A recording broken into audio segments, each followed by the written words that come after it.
కాకరకాయ ఫ్రైకి కావాల్సిన పదార్థాలు ఒకసారి చూసుకుందామండి. ఒక గిన్నె తీసుకొని చిన్న కప్పు పెరుగు, ఉప్పు, పసుపు వేసుకొని 4 గ్లాసులు నీళ్లు పోసుకొని పక్కన పెట్టుకోవాలి కలుపుకొని. తర్వాత కాకరకాయ తీసుకొని చివర్లో కట్ చేసుకొని పైన భాగాన్ని గీరేసి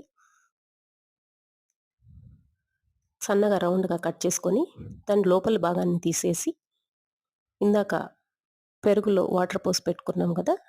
ఆ మజ్జిగలో ఈ కాకరకాయ ముక్కల్ని నానబెట్టుకోవాలి. ఒక అర్ధగంట లేదా గంట సేపు నానబెట్టుకోవాలి. తర్వాత కొబ్బరి కొద్దిగా తీసుకొని మిక్సీకి వేసుకొని పౌడర్ చేసి పెట్టుకోవాలి. తర్వాత నానబెట్టుకున్న కాకరకాయ, 2 ఉల్లిపాయలు కట్ చేసి పెట్టుకున్నాను.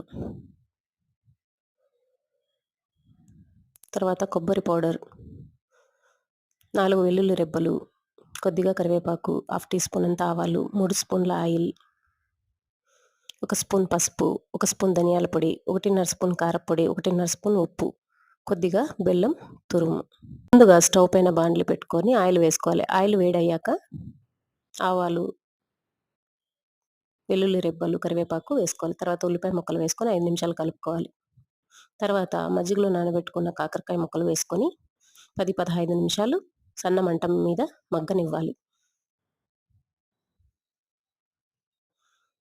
తర్వాత బాగా కలుపుకొని ఉప్పు, కారం, పసుపు, ధనియాల పొడి వేసుకొని ఇంకొక 5 నిమిషాలు కలుపుకోవాలి. తర్వాత 10 నిమిషాలు ఇంకా మగ్గనిచ్చిన తర్వాత కొబ్బరి పొడి వేసుకోవాలి. అలా సన్నని మంట మీద 10 నిమిషాలు ఉంచుకొని లాస్ట్‌లో బెల్లం తురుము వేసుకొని వేరొక గిన్నెలోకి సర్వ్ చేసుకొని ఉప్పు సరి చేసుకొని చూసుకోవాలి.